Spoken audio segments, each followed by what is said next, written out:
Thank you so much for coming today to coffee with me, Heather. I really appreciate it. I mean, I've just been wanting to bring you to this quaint little cafe, and tonight happens to be open mic night.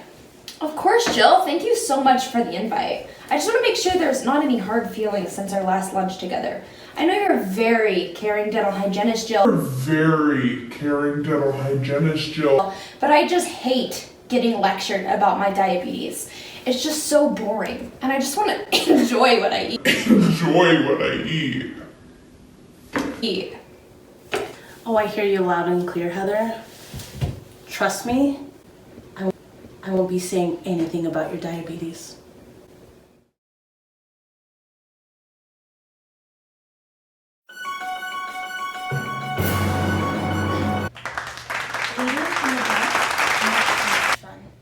Why do these teeth wiggle and squirm? Brush and floss and floss and brush. When will these tissues ever learn? Candies and sweets and breads, what yummy treats. For insulin, my pancreas does yearn. Glycemic control? Not really sure what my MD meant. Just know the hygienist says to keep that HbA1c at or below 7%. When blood sugar is high, we release a biologic inflammatory marker. To be honest, this makes my gum tissue prognosis appear all that much darker. TNF running wild through my veins makes my periodontal tissue feel a little strange. My bone is necrosing. These teeth have come loose. If all else fails, I sure hope the fellas will still appreciate my fine caboose.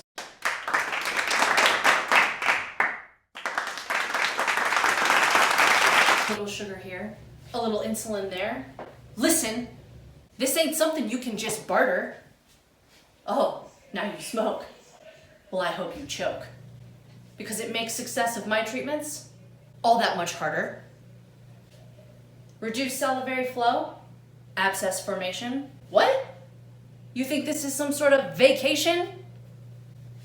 Delayed wound healing? You know what I'm feeling? You think it's normal to just bleed out all the time?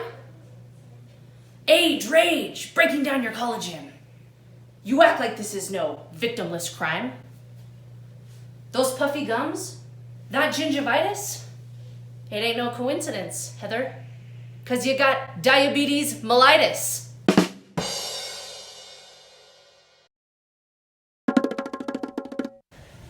Now wait, it's not too late. We can keep this under control. Proper brushing, modified diet, you just need to know your role. When controlled, DM is no different. When uncontrolled, you'll be in the thick of it. The issue is inflammation, you see. If you have too much sugar, it'll be sweet in the pea.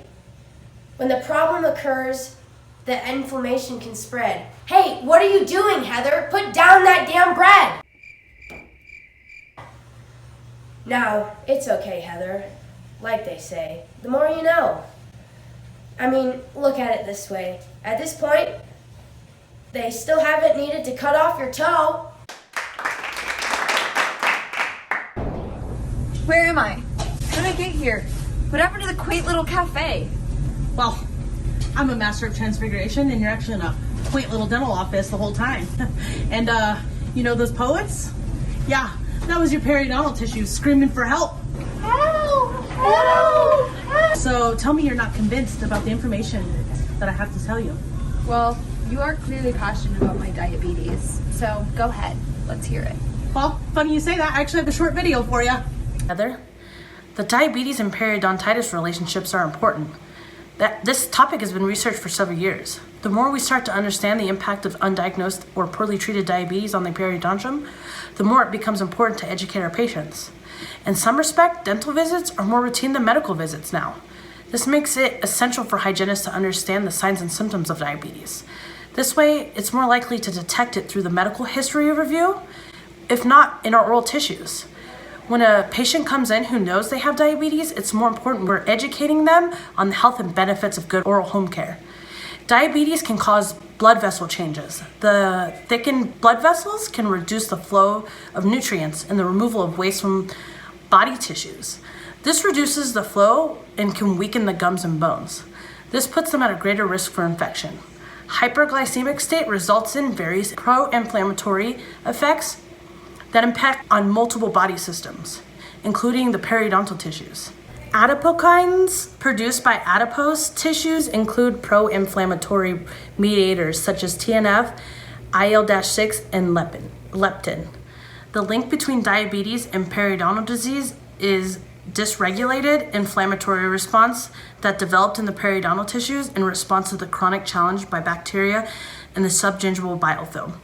Diabetes that is not controlled well leads to higher blood sugar, glucose levels in the mouth fluids. This promotes the growth of bacteria that can cause gum disease. On the other hand, infection from untreated periodontal disease can cause the blood sugars to rise and make it harder to control diabetes.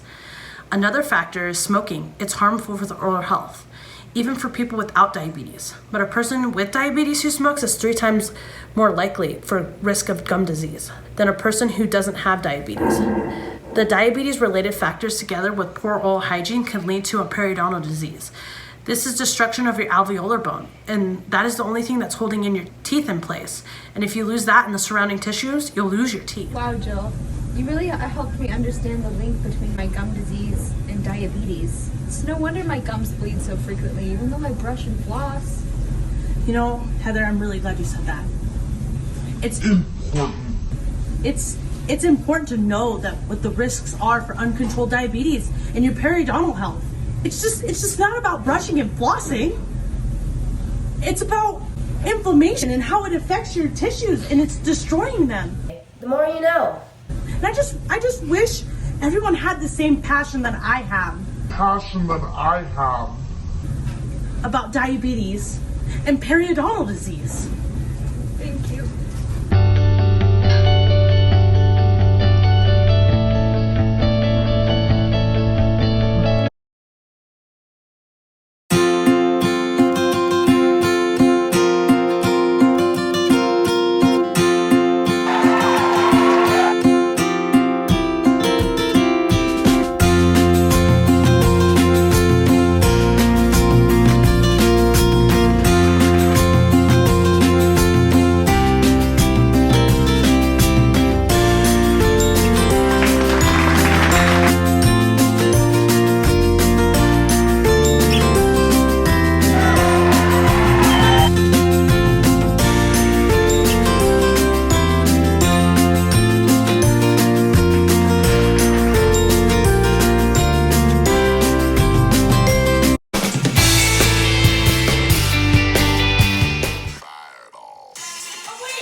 Kayla and Katie talking. Oh, when will these tissues?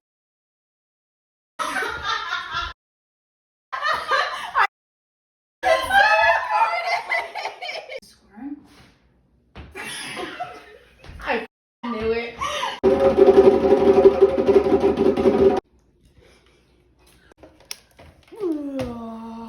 No, you have to get naked and do it.